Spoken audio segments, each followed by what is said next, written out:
महाराष्ट्रात सत्ता स्थापनेसाठी दिल्लीत बैठकांचा सिलसिला सुरू आहे। दिल्लीत भाजप राष्ट्रीय अध्यक्ष जे.पी. नड्डांनी बैठक बोलावली आहे। यावेळी भूपेंद्र यादव, चंद्रशेखर बावनकुळे आणि रावसाहेब दानवे ही बैठकीला हजेरी लावणार आहेत।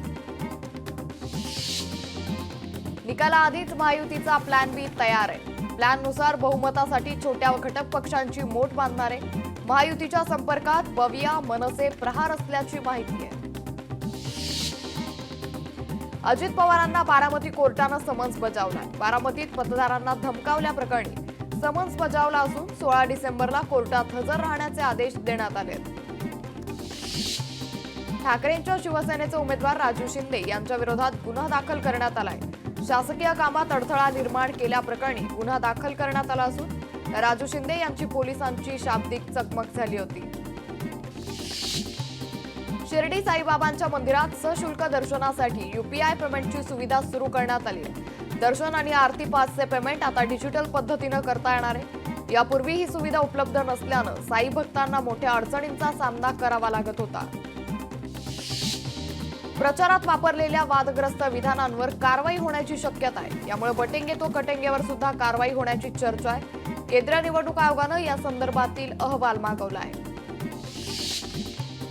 छत्रपती संभाजीनगरमध्ये इम्तियाज जलील यांच्या विरोधात अॅट्रॉसिटी दाखल करण्यासाठी आंदोलन करण्यात आलंय। महिलांना 500 रुपये देऊन मत विकत घेतल्याचा जलील यांचा एक व्हिडिओ व्हायरल होत होता। या वक्तव्याविरोधात महिलांनी अॅट्रॉसिटी दाखल करण्याची मागणी केली आहे।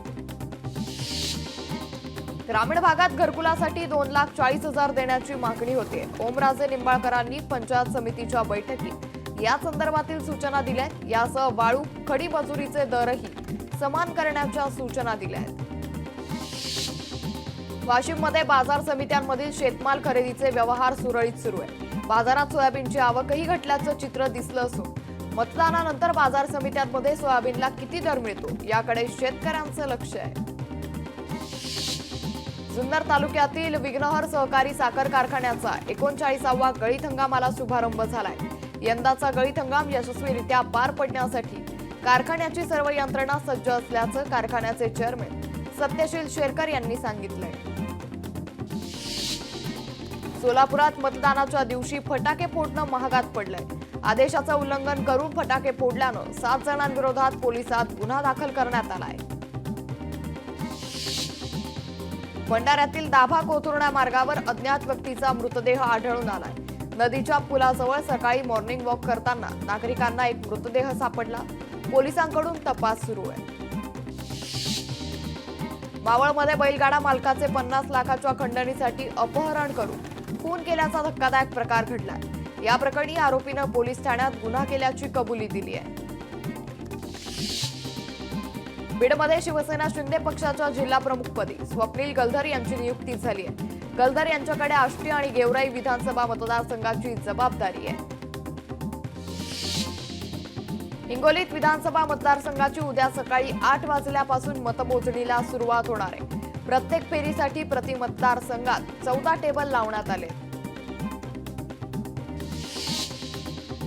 बीडमध्ये व्यासपीठावर पंकजा मुंडेंचा एका मुलीकडून सत्कार करण्यात आला। यावेळी त्या मुलीनं भेट म्हणून 200 रुपये दिल्याचा व्हिडिओ सोशल मीडियावर चांगलाच व्हायरल होतोय।